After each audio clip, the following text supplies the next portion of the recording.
Vatan bo'lmasa kelgusimiz bo'lmaydi. Vatan bo'lmasa muhabbatimiz bo'lmaydi. Vatan bo'lmasa orzu umidimiz bo'lmaydi. Vatan bo'lmasa hech narsamiz bo'lmaydi. O'z taqdiri uchun tirishmagan millatga mangu ozodlik bo'lmaydi. Millatga tutashgan, xalq kuyayotgan bu o'tni o'chirishga keling.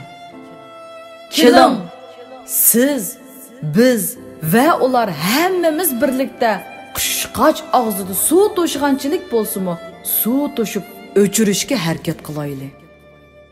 Keling, qo'shun ichida elingan to'g'ri qadamlar bizga bu dunyoda hurlik, oxiratda sharaf ato qilsin.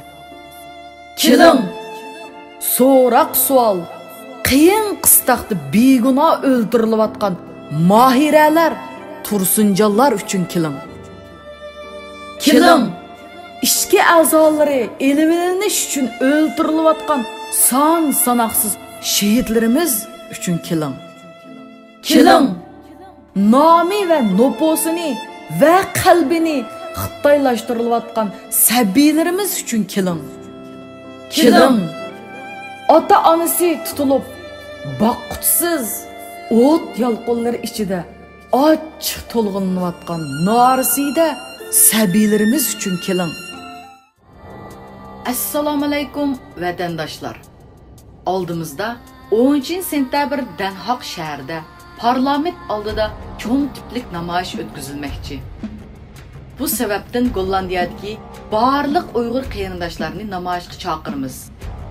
Namoyish sababi bir Gollandiya fuqarosi bo'lish sifatimiz bilan o'z haqqimiz, bexatarligimiz, eng aqalli inson haq-huquqlarimizning boshqa bir hukumat tarafidan daxli tarzga uchrayotganligiga va vatandagi oila a'zolarimiz, do'st birodarlarimiz, qarindoshlarimizning qattiq bostirishga uchrab, lagerlarga solinayotganligiga qarata Gollandiya hukumatining tadbir qo'llanishini talab qilish, to'plagan imzo va arzlarni topshirish.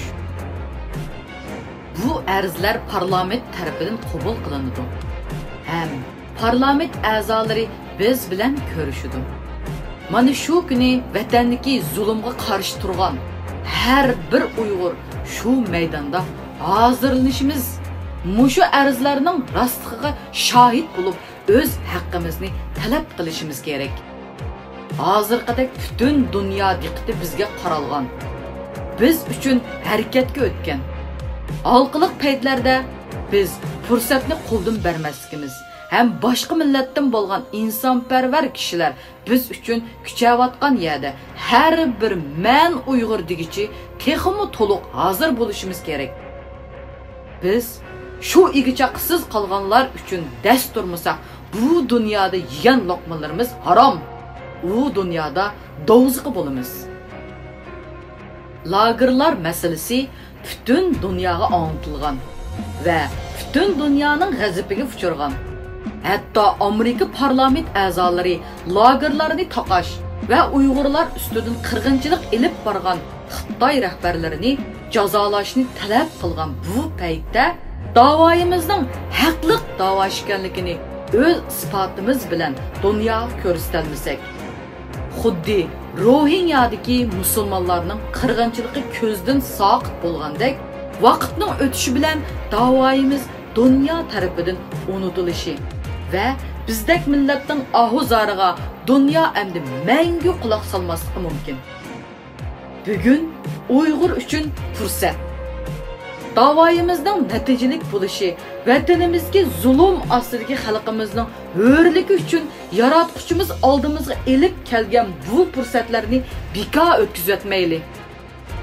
Bir millat kurashda o'lmaydi, balki sukutda o'lib tugaydi.